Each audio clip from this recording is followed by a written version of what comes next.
Magandang araw sa inyo mga ka-fight fans. Siguro ay naisip nyo rin kung ano nga bang ibig sabihin ng mga boxing belts na binibigay sa mga nagwawagi sa bawat mga laban na napapanood natin. O kung naisip nyo rin kung ano ang ibig sabihin ng mga Intercontinental World Champion, Interim World Champion, Lineal World Champion, Unified at Undisputed World Champion. Kaya ngayon ay sasagutin natin ng mas simple at gagawin ko ang lahat upang masagot ang mga nakapaloob dito. At kung mahilig ka nga sa mga boxing news, updates at mga videos na katulad nito, ay maaari kayong mag-like, subscribe at pakihit na rin yung notification bell para updated ka sa mga susunod pang mga videos na kagaya nito.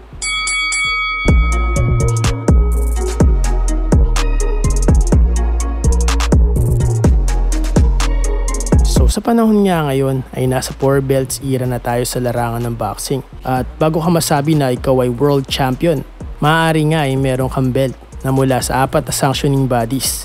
Yan nga ay ang WBA or World Boxing Association, IBF or International Boxing Federation, WBO or World Boxing Organization, at ang WBC or World Boxing Council. At meron pa rin mga third-party elements na nag-i-issue ng belt. Katulad na rin ng The Ring Magazine belt. Pero kadalasan sa mga nagtataglay nito ay isa na siyang ganap na world champion at meron na siyang belt galing sa 4 na sanctioning bodies.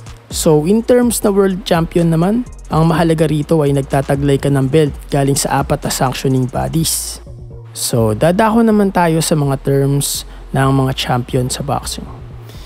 Intercontinental Champion Belt.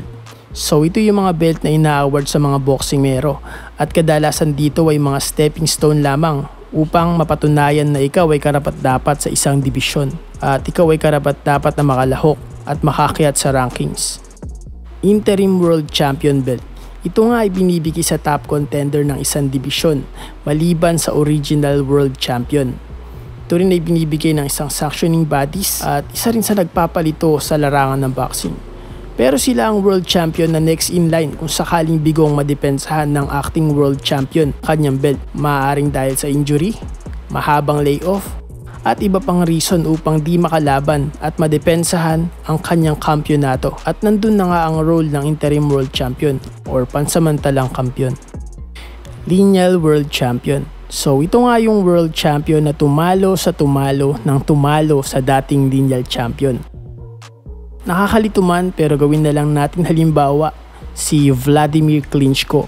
Siya yung dating lineal champion noong 2015 sa heavyweight division. Siya ay natalo kay Tyson Fury na tinaguri ang Gypsy King. Sa kanyang huling laban kontra kay Alexander Usyk ay bigo nga siyang madepensahan ng kampyonato. Kaya ngayon ang tinagurian na lineal champion na ay si Alexander Usyk. So pag-usapan naman natin ng Unified World Champion. So tinatawag naman na Unified World Champion ng isang boksingero kung meron siyang 2 hanggang 3 belt mula sa 4 na sanctioning bodies. Wagi man niya itong nasungkit or nadepensahan. Kung isa lang ang iyong belt, tinatawag kang world champion.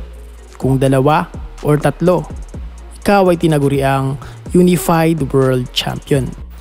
At last, Undisputed World Champion. So ang ibig sabihin naman nito ay wagi mong napagtagumpayan, nasungkit or nadepensahan ang 4 na world title belts mula sa 4 na sanctioning bodies. Or gawin na lang natin mas simple, meron kang WBA, WBC, IBF at WBO World Champion belts. So in terms naman kung ilang beses kang naging world champion sa isang division, ay kung wagi mong napagtagumpayan ang isa sa 4 na sanctioning bodies belts mula sa bawat division. For example na lang mga ka-fight fans, wagi mong nakuha ang WBA World Champion belt sa lightweight division at umakyat ka sa super lightweight division at wagi mo rin nakuha ang WBA World Champion belt, ay isa ka ng ganap na 2-time world champion. So maaari nga ay nakakita na rin kayo ng mga kakaibang belts katulad ng mga special belts na ina-award sa isang special events. Kadalasan sa mga nagbibigay nito ay ang WBC or World Boxing Council at binibigay lang nila ito bilang isang recognition sa isang special event at kailanman ay hindi na muli ito may encounter o hindi na ulit ibibigay. At sana'y nagustuhan nyo ang aking munting presentasyon. Ako nga pala si Contrapelo PH at kung gusto mo ang mga boxing news, updates at mga videos na katulad nito para updated ka sa ating channel, pakihit na lang yung like, subscribe at paki-comment na rin kung ano pang mga gusto nyo suggestion para sa ating binubuong channel. At hanggang sa muli,